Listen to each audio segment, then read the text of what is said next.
July 1st, 1940, the Union Jack fluttered in the wind, flying proudly from the flagpole of a British government building. It had done that for decades, centuries even. This was on the Isle of Jersey, one of the British Channel Islands, close to France.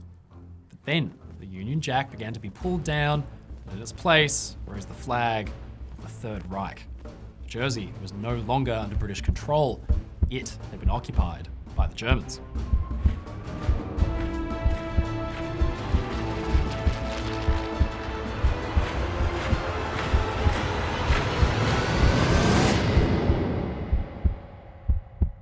Unlike most of Europe, the British mainland during the Second World War remained free of German occupation.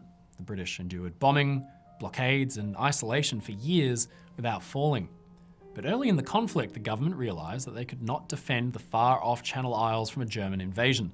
They were cut off and left behind. And in mid-1940, German boots marched down the small cobblestone streets and began to round up whatever British civilians and servicemen had been left behind.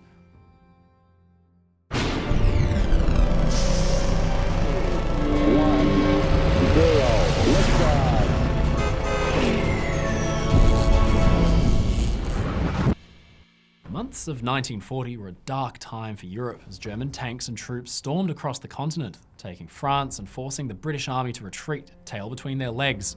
Now, just off the French coast by about 35 kilometres or 19 miles lie the British Channel Islands. The islands had long been a source of contention through history, with a complex background constantly switching from British to French control until finally in 1801 they were formally placed under the sovereignty of the British Crown directly. The islands are actually a medieval holdover from the old English-ruled Duchy of Normandy that dates back to William the Conqueror. Due to their origins in the Byzantine legality of feudalism, the islands are not technically part of the United Kingdom, but are instead crown dependencies, which makes them sort of independent, but with a foreign policy and some laws decided by the British government. Now, for the sake of simplicity, it's best just to think of them as being part of the UK, a few miles from France, and we'll just leave it at that. Now, this obscure corner of the British Empire laboured under German occupation from the fall of France to the end of the war in Europe, but many people outside Britain wouldn't even be able to find them on a map. Now, for reference, the Channel Islands are a small archipelago off the northern coast of France, made up of the inhabited islands of Jersey, Guernsey, Alderney, Sark, Herm, as well as some smaller islands that don't really have a large population. From 1939 to 1940, the war seemed far away for the Channel Islands. Life continued as it had done before for centuries, and there were few restrictions, and the fighting was largely being done in the east and around Poland. Conscription was never implemented due to the unique legal situation of the islands, and routes to mainland Britain remained open. And even the tourist trade continued as it had done before, as the British government felt it was an important part of maintaining a sense of normalcy. But in early 1940, however, things began to change in Europe in a big way. Germany broke through French lines by invading through Belgium, and the Netherlands, and the military situation completely collapsed. On the 3rd of June, the British forces in Europe evacuated from Dunkirk, and it became clear that the Germans would occupy France in a spectacular victory that would have been unthinkable only a few years before. Paris was occupied on the 14th of June, and this caused a panic among the British command. Once France had fallen, the plan to beat Germany through attrition in the west was ruined. Now, the next day, on the 15th of June, after the fall of France and the British defeat in Dunkirk, the British government concluded the islands were both physically indefensible and not worth defending in the first place. The citizens of the island were given instruction to evacuate if they wished, and the soldiers stationed in the region were quietly evacuated back to Britain. Now, if the Germans had wished to waste men and materiel on occupying some British islands for the sake of their own pride, they were welcome to do it. Now, around 25,000 people from across the islands chose to leave their homes behind and flee to Britain, while around 66,000 people remained on the islands and would come under German occupation shortly afterwards. Now, after the fall of France, the occupation of the islands was seen as a natural step for the German military. They were close to the French territory, and that was occupied, and would be difficult for the British to defend. Now, not only would they provide a valuable propaganda victory in occupying British territory, but it would also allow the Germans to test their amphibious invasion capacity in preparation for the occupation of Great Britain proper. This planned naval invasion would never occur because the islands did not require a large force to be taken in the first place. On the 28th of June, the German Air Force, the Luftwaffe, bombed the harbours of Guernsey and Jersey, as well as a group of trucks that were carrying produce from farms. 44 people were killed in these raids before the announcement was made over the radio that the islands were actually undefended. The Luftwaffe made a test landing on Guernsey's airfield after determining that there truly was no resistance on the island because, surprise, surprise, they weren't actually being shot at. They began to transport troops there to occupy the island. From Guernsey, the troops travelled to Jersey and then the rest of the islands, and by the 4th of July 1940, all of the Channel Islands had a German garrison enforcing their rule. Now in Britain, the occupation of the Channel Islands was announced via the Times on the 2nd of July to considerable concern amongst both the public and politicians. Now, it wasn't that the islands were important necessarily, but having surrendered them without a fight seemed to be a concession to the Nazis. On the 9th of July, in the House of Lords, Lord Portsea, a man from Jersey, derided the lack of defence as a, quote, breaking of ties with the Crown of over 1,000 years. And the Lord Chancellor responded by calling the Channel Islands an isolated case, and that His Majesty's government have not the least intention of abandoning any possessions in any part of His Majesty's dominions. And on that same day, only a few days after the occupation began, the first of the German edicts went out to the civilian population. Residents were restricted from leaving their homes between 11 p.m. and 5 a.m. All weapons had to be surrendered, and no ships or boats were permitted to leave the island without express permission from the German garrison.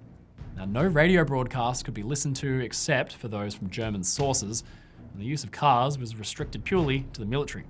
Shops were forbidden from raising prices, and clocks had to be moved forward an hour to meet German standard time, which is really just petty in my opinion.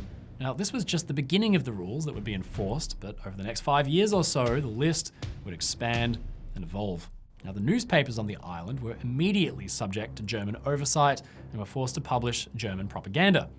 Now, the newspapers produced during the occupation provided the only popular source of information for the British citizens on the island, and what they reported wasn't exactly objective.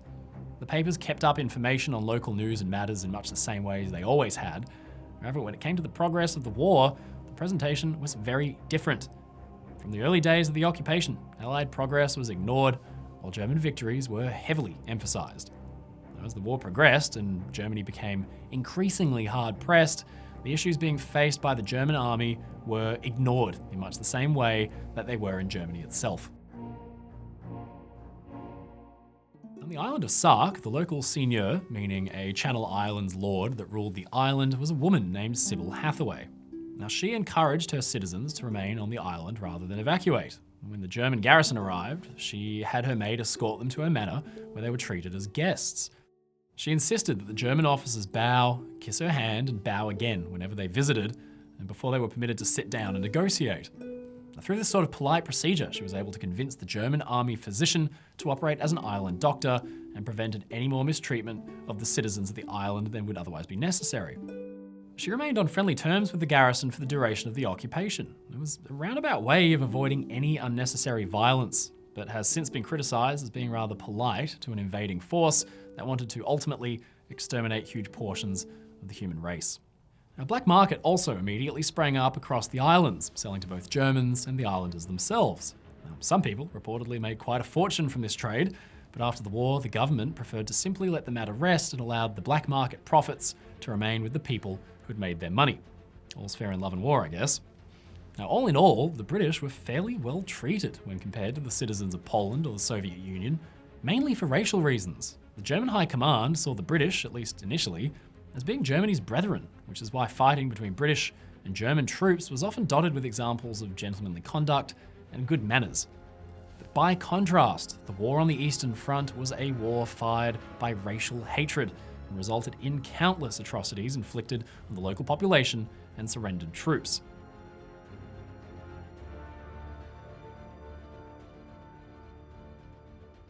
Now, the German Channel Islands garrison soldiers were generally rather well behaved and followed their orders, refraining from looting or overt abuse of power. Now, the civilian governments were even allowed to keep operating under German supervision, and the court system remained intact for prosecuting crimes that didn't involve the Germans. Now, that's not to say that all things were happy on the islands. Soldiers were billeted in the homes of the people once the hotels ran out of beds, and the islands were expected to, in essence, pay for their own occupation. Now, this was difficult because the economy of the islands had collapsed almost immediately once the occupying force arrived, and the Germans wished to make use of the idle labour force. All young men were required to register with the German authorities to be used for labour when necessary, though unlike in other occupied countries, these people were never deported for work on the continent and were actually paid for their efforts, which is a remarkable contrast given that the Reich had a real soft spot for slave labour. Now, thousands of people would work for the Germans as support staff during the occupation, be it as secretaries or in clothing factories. Now, they built one in the area. There was little work available on the islands that wasn't directly involved with the Germans. In 1941, Hitler made the decision to fortify the islands against a possible British counterattack, even though the British had no immediate plan to do anything. Now, this changed the Channel Islands from a backwater to one of the most heavily fortified regions on Earth, and resulted in the construction of prison camps for slave labourers brought there from mainland Europe. At first, the garrison intended to use local labour, but there was a massive pushback from the Channel Islanders who claimed that assisting the enemy in building defences would be in violation of their rights under the laws of war. Now, the Germans, remarkably, agreed, and so over 16,000 people were imported to the islands from mainland Europe. And these were labourers that had been captured by the Germans and ranged from enslaved Jews and Eastern Europeans to French prisoners of war that had been in captivity since the fall of France. The prisoners were treated poorly, and many died in the camps, with forced marches and beatings occurring in daylight in full view of the islanders. The bunkers they built can still be seen today in many places. In fact, the islands were so heavily fortified that a full tenth of the steel and concrete used to build defences along the Atlantic was put into the Channel Islands and not the French coast. Railways were constructed and tunnels were dug that would have allowed the Germans to hold out for far longer than would have been reasonable, given the essentially worthless strategic position of the islands. The islands also became home to over 100,000 landmines that were laid by the garrison to prevent a liberation force from landing. As the years went on, tensions between the local people and the garrison flared occasionally. After German citizens were arrested in Iran, originally neutral, but then occupied by the British and Soviets in 1941, the Germans retaliated by arresting and deporting over 2,000 islanders to prison camps in Europe. Now, the people who were arrested were chosen by a range of factors. If they had served as an officer in the First World War, for example, or if they had actually been born in Great Britain, they were considered eligible for imprisonment. Now, simply insulting a German could also potentially lead to someone being deported.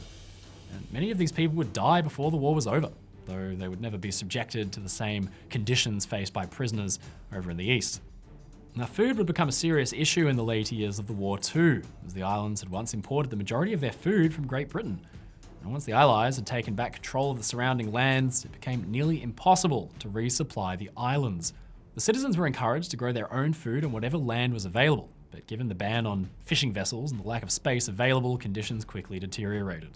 The army was allowed to requisition whatever food it needed, but the fact of the matter is that there wasn't enough on the islands to adequately feed everybody.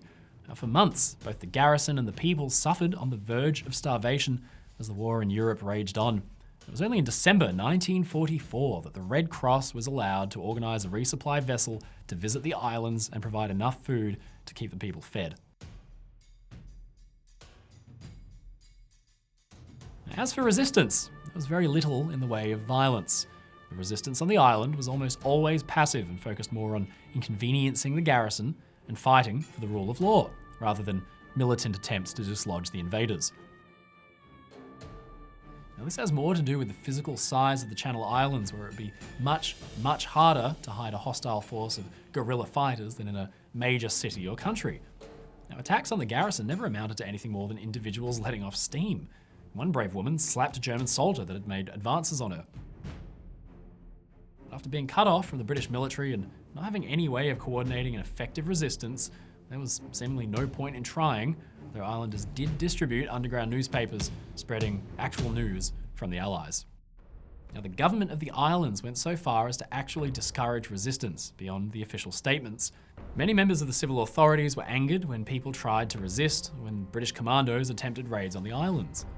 Given the small size of the population and the insignificance of the islands, testing the patience of the Germans through futile acts of insubordination would do nothing but make life worse for the sake of pride. all of this led to some German soldiers describing being posted on the Channel Islands as a wartime holiday camp. It was good for them, I guess. There was good weather, nice scenery, an easy job, and locals that were mostly compliant. In a way, this worked out best for most people. The Germans themselves were usually pleased to have been given such a pleasant posting, and they knew that a slip-up could lead to them being sent to the horror of the Eastern Front.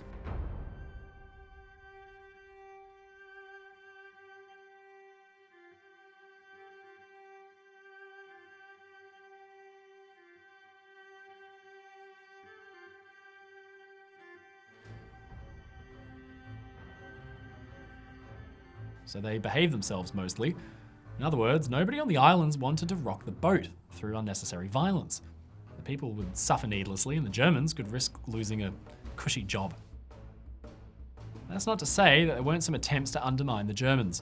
Many of the people assisted in helping the slave labourers escape from their prison camps, while a resistance group, the Jersey Communist Party, was founded during the occupation. This group mainly distributed communist propaganda and tried to help Soviet prisoners escape from their camps. Their most notable act was setting fire to a hotel that German troops were staying in, although nobody actually died. Now, interestingly, the islands were not liberated on D-Day, as you might expect. The Germans had spent many years fortifying the islands and planned to use them to help repel any attempt at liberating mainland Europe. However, given the immense superiority of the Allies at sea and in the air, there was no possibility of the islands being used by the Germans in any meaningful way. It was decided that it would be better to simply blockade the islands and force the Germans to either starve or surrender, with Churchill famously declaring that the British would, quote, "let them starve, no fighting, they can rot at their leisure." The Germans remained in control until the 9th of May 1945, when they finally surrendered and allowed the Allies to land without a fight.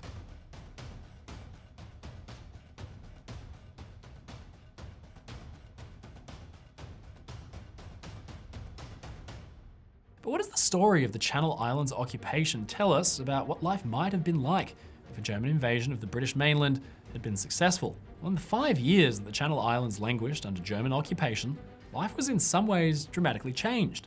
But in others, the way of life on the islands continued as it had done for centuries. And what is surprising then is just how quickly the islanders adapted to the new German system and learned to live peacefully with it. Though there was hostility towards the garrison and small acts of resistance, it never amounted to anything that would seriously inconvenience the Germans on the islands. In fairness to the citizens, there was little the people could have done that would have seriously hampered the garrison.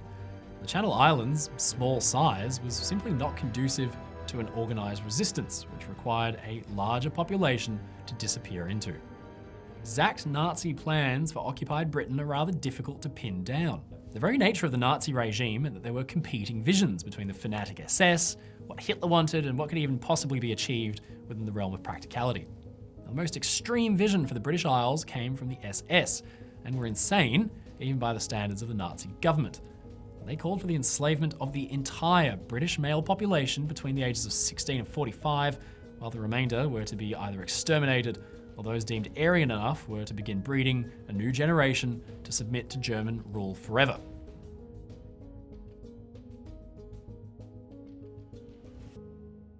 Had this been done, rebellion would almost certainly have erupted, and it seems unlikely that Germany, losing millions of men on the Eastern Front, would be able to commit enough men to suppress it.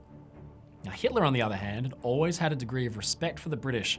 He admired their empire and saw them as like a brother people to the Germans, and he hoped to impose peace terms on the British and then build an alliance that would allow the two countries to conquer the Soviet Union and beyond. Now, this is more likely, but still rather optimistic. In truth, the occupation of the Channel Islands probably offers the best glimpse of what an occupation of the United Kingdom itself would have looked like. The grand plans proposed by members of the Nazi High Command would not be practical to carry out while conducting a war in the East and trying to keep control of the West at the same time. One particularly interesting possibility, however, is the installment of Edward VIII on the British throne once more. Now, since the late 30s, the exiled King Edward had been in contact with the German government and was discussing the possibility of being returned to his former throne in the event of a German invasion. Now, it's unclear whether or not Edward VIII would have complied with the German demands, but it's also possible they would have restored him as king, whether he wanted to or not. As the king served as a symbol of resistance, forcing George VI to resign and allow his brother to rule once more as a German ally would have been a tremendous victory for the Germans that would help cement their rule in Britain in much the same way that working through the civilian government had helped cement their rule in the Channel Islands. In any case, we can be thankful, of course, that the rest of the world never learned what life under Nazi rule would have been like on a larger scale. The Channel Islands fell, but the British people remained resilient, and even years of nighttime bombing were not enough to break their spirit. As the Americans joined the war and began to strengthen Britain, it was all over. Hitler could never dream of invading mainland Britain, so he had his army reinforce the French coast because now the tide of victory was in the favour of the Allies. Now, Hitler looked nervously at maps and saw just how close Britain was from the French coast and at the huge force of landing ships and tanks that were being amassed by the British and the Americans. Invasion was sure to come. But when? And where? Well, these are questions to be answered another time.